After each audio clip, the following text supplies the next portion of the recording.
Ponni upcoming எபிசோடில் இங்கே ஒரு வழியாக சிவானியை ஹாஸ்பிட்டலில் கொண்டு போய் சேர்த்து ஹாஸ்பிட்டலில் ட்ரீட்மெண்ட்லாம் முடிஞ்சு வீட்டுக்கும் அழைச்சிட்டு வந்துடுறாங்க. வீட்டுக்கு வந்தவுடனே இங்கே சிவானியை பார்த்து எல்லாருமே ரொம்ப சந்தோஷப்படுறாங்க.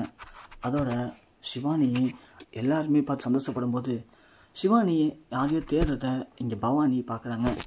சிவானி, என்னம்மா யாரை தேடுற அப்படின்னு கேட்கும்போது, அம்மா பொன்னியை தேங்கம்மா, பொன்னியத்தை நான் பார்க்கவே இல்லை, ஹாஸ்பிட்டலையும் பார்த்தா ஆளை காணோம், இங்கேயும் பொன்னியத்தை வரவே இல்லையே, எங்கே போனா பொன்னியத்தை, ஏன் நான் பார்க்கவே இல்லைன்னு அவங்க அப்படின்னு கேட்க இங்கே ஒன்றே பவானியால் எதுவும் பேச முடியல.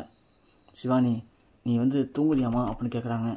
உடனே இங்கே பிரீத்தி, அக்கா சிவானியை தூங்க வைக்கலாம்க்கா, சிவானி நீ வரியா, அத்தை உனக்கு கதை சொல்கிறேன் அப்படின்னு சொல்ல, வேணா பொன்னிய பிரீத்தியத்தை, எனக்கு பொன்னியத்தை தான் நல்லா கதை சொல்லுவாங்க, எப்போதுமே அவங்க சொல்கிற கதை தான் எனக்கும் பிடிக்கும் அப்படின்னு சொல்ல, இங்கே பிரீத்தி ஒன்று அவள் தான் நல்லா கதை சொல்லுவாளே அப்படின்னு சொல்லவும், இங்கே சண்முகம் ஒன்று, பிரீத்தி குழந்தைக்கு தெரியும் யார் கரெக்டாக நடந்துப்பான்னு சொல்லிட்டு அப்படின்னு சொல்லவும், இங்கே சந்திரசேகர் ஒன்று, சண்முகம் எப்படி சண்முகம் அப்படின்னு சொல்கிறாங்க. இங்கே அதுக்கப்புறமா எல்லாருமே இங்கே சந்திரசேகர் கேட்குறாரு, சண்முகம் எங்கேப்பா சக்தியை காணோம் அப்படின்னு சொல்ல, பா உண்மையாகவே சிவானி காணா போயிட்டப்போ நாங்களே என்ன பண்ண தெரியாமல் துடிச்சு போயிட்டோம்ப்பா, அப்போது பொன்னி மட்டும்தான் சிவானி தேடி போகலான்னு சொல்லி எங்களுக்கு ஐடியா கொடுத்தா, அதோட நாங்கள் அந்த பச்சைமலை காட்டுக்கு போகிற ஐடியாவே கிடையாதுப்பா, ஆனால் பொன்னி மட்டும்தான் எனக்கு என்னமோ அங்கே தான் சிவானி பழம்னு தோணுது வாங்கன்னு சொல்லி எங்களாலையும் அழைச்சிட்டு போனான். பாவப்பா பொன்னி எதுவுமே சாப்பிட்ற 2 நாளாக தூங்க கூட இல்லை, நாங்களாச்சும் அங்கங்கே டீ சாப்பிட்டோம், ஆனால் பொன்னி எதுவுமே சாப்பிடாம சிவானியை கண்டுபிடிச்சாங்கன்னு சொல்லி ரொம்ப அழுதுட்டு இருந்தாப்பா. அப்படியே அழுதுகிட்டு தான் பவளமலை காட்டுக்குள்ளே போனோம். காட்டுக்குள்ளே பொன்னி தான் ஃபஸ்ட்டு சிவானியை பார்த்தா. அங்கே எல்லாத்தையும் சண்டை போட்டு அழைச்சிட்டு வரும்போதுக்குள்ளே அங்கே பொன்னியால் நடக்க முடியலப்பா, ரொம்ப பாவம் சாப்பிடாம டயர்டாயிட்டா, அதான் சக்தியை விட்டுட்டு நாங்கள் வந்துட்டோம்ப்பா அப்படின்னு சொல்ல, ஐயோ என்னாச்சு பாப்பா பொன்னிக்கு, கால் பண்ணி பார்த்தீங்களாப்பா அப்படின்னு சொல்ல, சக்தியோட ஃப்ரெண்ட்ஸ் கால் பண்ணுறாங்க. பார்த்தா சக்தி பொன்னி அழைச்சி வந்துட்டுருக்காரு. பா வந்துட்டுருக்காங்களாப்பா இங்கே தான் அப்படின்னு சொல்கிறாங்க. பார்த்தா அடுத்த கொஞ்ச நேரத்தில் பொன்னி வந்துடுறாங்க. பொன்னி வந்த உடனே சிவானி டக்குன்னு, அது வரைக்கும் நடக்கவே முடியாத சிவானி ஏஞ்சி ஓடி பொன்னியத்தை அப்படின்னு சொல்லி கட்டி பிடிச்சிக்கிறாங்க. பொன்னியும் சிவானிக்கு மாறி மாறி முத்த கொடுக்குறாங்க. கொடுத்து, சிவானி நீ கிடைக்க மாட்டேன்னு நினச்சா எவ்வளோ பயந்துட்டு தெரியுமா அப்படின்னு சொல்ல, பொன்னியத்தை நீங்கள் ஏன் பயந்துட்டிங்களா, பொன்னியத்தை பயப்படாதீங்க விடுங்க, நான் கூட ஃபஸ்ட்டு என்னை அந்த ரவுடி பசங்க கடத்திட்டு போகும்போது பவானி அம்மா தான் கடத்திட்டாங்கன்னு நினச்சி சந்தோஷமாக இருந்தேன், அதுக்கப்புறம் தான் தெரிஞ்சது என்னை உண்மையாகவே கடத்திருக்காங்கன்னு சொல்லிட்டு, அதுக்கப்புறம் தான் தப்பிக்கவே முயற்சி பண்ணேன் அப்படின்னு சொல்ல, சக்தி ஒன்று, என்ன சிவானி சொல்கிற, அம்மா தான் கடத்தினாங்களா அப்படின்னு சொல்லவும், ஆமாம் மாமா அப்படின்னு சொல்ல, பவானி ஒன்று, சிவானி என்னடி சொல்கிற, நான் உன்னை கடத்தினா என்ன இப்பெல்லாம் சொல்ல சொன்னால அந்த பொன்னி ஒன்று அப்படின்னு கேட்க, சக்தி ஒன்று, அக்கா ஆரம்பிச்சிட்டியா, இப்போ சிவானியை பொன்னியை பார்க்குறா புரியுதா, அதுக்குள்ளே என்னமோ பொன்னி சொல்லி விட்டான்னு கேட்குற, கொஞ்சம் உனக்குலாம் அறிவே இருக்காதா அப்படின்னு சொல்ல, சக்தி இப்போ நான் என்ன தப்பாக கேட்டுட்டேன் அப்படின்னு சொல்லவும், உடனே சந்திரசேகர், பவானி நீ கேட்குறது தப்பு தாம்மா, பொன்னி இப்போ தான் சிவானியே பார்க்குறா, அப்படி இருக்கும்போது எப்படிம்மா நீ கேட்குற கேள்வி கரெக்டாகும் அப்படின்னு சொல்ல,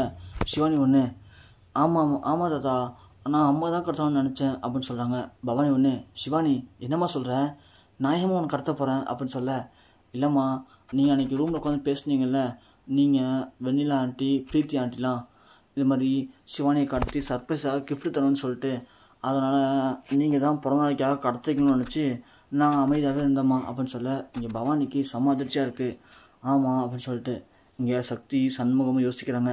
சக்தி கேட்குறாரு, என்னக்கா இப்போ என்ன சொல்கிற, நீ தானே பேசியிருக்கீங்க சிவானி கடத்தலான்னு சொல்லிட்டு, அதனால் பிள்ளையும் நீ தான் கடத்திருக்கேன்னு நினச்சி ரொம்ப அமைதியாக கூலாக இருந்திருக்கா அப்படின்னு சொல்ல, சக்தி அது நாங்கள் சும்மா விளையாட்டுக்காக பேசுனதுடா அப்படின்னு சொல்ல, அக்கா குழந்தைக்கு முன்னாடி நீங்கள் பேசுறது விளையாட்டுக்கா விபரீதமானு குழந்தைக்கு எப்படி தெரியும் அப்படின்னு சொல்ல, இங்கே பவானியால் ஒன்றும் பேச முடியல. சரின்னு சொல்லிட்டு இங்கே சந்திரசேகர் சொல்கிறாரு, பொன்னி ரொம்ப டயர்டாக இருக்குமா, உன்னை பார்த்தாலே தெரியுதுமா, நீ போ மேலே போய் சாப்பிட்டு படுங்க எல்லாருமே காலைல பேசிக்கலாம் அப்படின்னு சொல்ல, இங்கே சுந்தர் கேட்குறாரு, மாப்பிள்ளை என் குழந்தைய கடத்தினது யாரும் தெரிஞ்சாங்க மாப்பிள்ளை அப்படின்னு கேட்க, மாமா ஒருத்தனை பிடிச்சி போலீஸில் ஒப்படைச்சிருக்கோம், எப்படியும் அவங்க விசாரணை ஆரம்பிச்சிருப்பாங்க, காலையில் சொல்கிறேன்னு இருக்காங்க அப்படின்னு சொல்ல இங்கே சுந்தரமும் சேர்ந்து ரூம் போகிறாரு. போகும்போது தான் சுந்தரத்துக்கு ஒரு ஃபோன் வருது. பார்த்தா நம்ம தாஸ் தான். சுந்தரம் இவன் ஏன் இப்போ அடிக்கிறான் அப்படின்னு யோசிச்சுட்டே ஃபோன் அட்டன் பண்ணுறாரு. என்னடா என்ன வேணும் உனக்கு இப்போ அப்படின்னு சொல்ல என்ன மச்சான் உன் குழந்தைய காணும்னு சொல்லி ரொம்ப பதறி போயிட்ட போலுக்கு அப்படின்னு சொல்ல டேய் தாஸ் அப்போ நீ தான் என் பொண்ணை கடத்தினியா அப்படின்னு கேட்க அப்போது என்ன மச்சான் பொண்ணு வந்துடுச்சா அப்படின்னு கேட்குறாரு. டேய் என் பொண்ணு வந்துடுச்சு ஆனால் கடத்தினது நீ தான்ல உனக்கு சும்மா விட மாட்டேன்டா அப்படின்னு சொல்ல அப்போது குழந்தை கிடச்சிச்சு போல அப்படின்னு சொல்லிட்டு மச்சான் இங்கே பாரு குழந்தை ஒன்றும் தானாக கிடைக்கல புரியுதா, நான் தான் உனக்கு ஒரு சாம்பிள் கொடுத்துருக்கேன். நான் கேட்குறத செய்யலை அப்படின்னா இப்படி தான் நடக்கும் அப்படின்றதுக்கு ஒரு சாம்பிள் தான் மச்சான். அது குழந்தைய தானாக கிடைக்கல, நானாக விட்டுட்ருக்கேன் புரியுதா. அதனால் நான் சொல்கிறத கேளு. காலையில் நான் சொல்கிறேன், நான் சொல்கிற இடத்துக்கு சொல்கிற அமௌண்ட்டை கொண்டு வந்து நீயா கொடுத்துட்டேன்னா பிரச்சனை இல்லை. இப்போது உன் குழந்தை அடுத்தது அப்புறம் உன் பொண்டாட்டி தான் பார்த்துக்கோ அப்படின்னு சொல்லிட்டு இங்கே தாஸ் ஃபோன் வச்சிட்றான். ஆஹா போலீஸில் வேறு ஆள் கிடச்சிருக்கான்னு சொல்கிறாங்க. போலீஸ் எதுவும் அவன்கிட்ட என்கொயரி பண்ணி தாஸை கண்டுபிடிச்சிட்டாங்க அப்படின்னா அந்த தாஸ் எதுவும் உண்மையை சொல்லவும் வாய்ப்பு இருக்குது. ஒருவேளை நம்ம பேர் சொல்லிட்டானா நான் மாட்டிப்போமே. இப்போது என்ன பண்ணுறது அப்படின்னு தெரியாமல் இங்கே சுந்தரம் திருத்துன்னு முடிச்சுட்டு நைட்டு ஃபுல்லாக தூங்காமே இருக்கார். அப்படி அப்படியே லைட்டாக ஒரு 4 மணி போல் கண்ணசன்னு தூங்கிட்டாரு. தூங்கும்போது அப்போ தான் தோணுது இங்கே நம்ம போலீஸும் விசாரிக்கிறாங்க. விசாரிக்கிறதில் தாஸ் தான் தெரிய வருது. அதே மாதிரி தாஸையும் சேஸ் பண்ணி போலீஸ் போயிடுறாங்க. போலீஸ் போய் தாஸை அரெஸ்ட் பண்ணுறாங்க. அரெஸ்ட் பண்ணவும் தாஸ் எல்லா உண்மையும் சொல்லிடுறான். இது மாதிரி சுந்தரம் என் தங்கச்சியுடைய வாழ்க்கையை கெடுத்துட்டாரு, என் தங்கச்சி வயிற்ற குழந்தை வளருது, அதை கேட்க போனதுக்கு எங்களை மிரட்டுறாரு, அதுக்காக தான் வேறு வழி தெரியாமல் நாங்கள் அந்த குழந்தைய கடத்திட்டோன்னு அந்த உண்மையை சொல்கிறான். உடனே இன்ஸ்பெக்டரும் வந்து அப்படியே வீட்டில் எல்லாத்தையும் சொல்கிறாங்க. அதை கேட்டதும் இங்கே சுந்தரத்தால் என்ன பண்ணுறதுன்னு தெரில. எல்லாருமே சுந்தரத்தை பார்த்து பயங்கரமாக கொந்தளிக்கிறாங்க. பவானி வந்து அவங்க சொல்கிறலாம் உண்மையானு கேட்குறாங்க. சுந்தரம் எதுவும் பேசாமல் நிற்கவும் சுந்தரத்தை பார்த்து பவானி காரி துப்பிட்டு உன்னை போய் நான் எப்படி நல்லவன் நினச்சேன், ஆனால் நீ இப்படி அப்படி அயோக்கியம் அப்படின்னு நினச்சி விட பார்க்கலையே, நீலாம் ஒரு மனுஷனா, உன்னை நாங்கள் எந்த அளவுக்கு நம்பணும், எங்கள் குடும்பத்துக்கு நீ இப்படி ஒரு நம்பிக்கை துரோகம் பண்ணிட்டியே அப்படின்னு சொல்லி பவானி சுந்தரத்தை காரி துப்புறாங்க.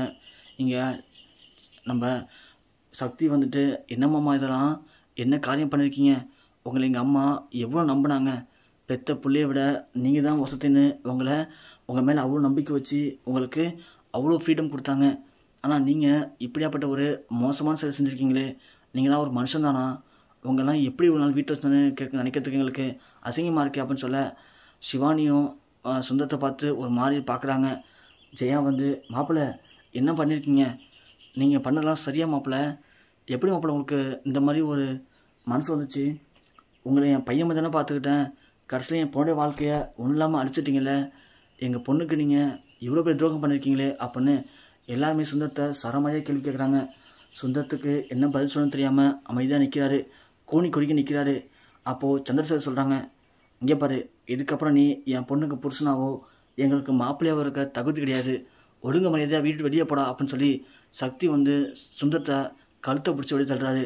சுந்தரம் நான் பண்ணது தப்பு தான், என்னை மன்னிச்சிருங்க, நான் பவானிக்கு பெரிய துரோகம் பண்ணிட்டேன், இனிமேல் அப்படிலாம் பண்ண மாட்டேன், என்னை மன்னிச்சு விட்டுருங்க அப்படின்னு சுந்தரம் அழுதுகிட்டே கத்திக்கிட்டு எஞ்சிக்கிறாரு. பார்த்தா பவானி எழுந்துடுறாங்க. அப்போ தான் தெரிஞ்ச சுந்தரத்துக்கு இது எல்லாமே கனவு தான் சொல்லிட்டு பவானி கேட்குறாங்க, ஏங்க என்னாச்சுங்க, என்ன கனவு அப்படி, பவானிக்கு துரோகம் பண்ணிட்டேன், இனிமேல் அப்படிலாம் பண்ண மாட்டேன், என்னை மன்னிச்சிருங்க, நான் பண்ணது மிகப்பெரிய தப்பு தான், தெரியாமல் பண்ணிட்டேன், என்னங்க புலம்பிக்கிட்டு அழுதுட்டு எழுந்திருக்கீங்க, என்னாச்சுங்கன்னு சொல்லி பவானி கேட்க, ஆஹா வெளியிலேயே பேசிட்டோமா, நல்ல வேலை வேறு எதையும் பேசலை அப்படின்னு சொல்லிட்டு, இல்லை பவானி ஏதோ கெட்ட கனவு, எனக்கே ஒன்றும் புரியல பவானி அப்படின்னு சொல்ல, ஏங்க நீங்கள் சொல்கிறதெல்லாம் பார்த்தா கனவு மாதிரி தெரிலங்க அப்படின்னு சொல்ல, பவானி என்ன பவானி, நானே கனவுல என்ன பேசினேன் ஏது பேசுன்னு தெரியாமல் பயந்து போய் எழுந்திருக்கேன், என்னை போய் கேள்வி கேட்டுட்ருக்க அப்படின்னு சுந்தரம் சமாளிக்க, பவானி சரி படுங்க அப்படின்னு சொல்லிட்டு பவானி யோசிக்கிறாங்க. இப்போ என்னை மன்னிச்சிடு, நான் பெரிய துரோகம் பண்ணிட்டேன், நான் பண்ண தப்பு தான், பாவம் தான், என்னை விட்டுருங்க, என்னை மன்னிச்சு விட்டுருன்னு சொல்லி புலம்புனாரு. என்னவா இருக்கும் அப்படின்னு இங்கே பவானிக்கு சுந்தரத்துக்கு மேலே பெரிய சந்தேகம் வருது.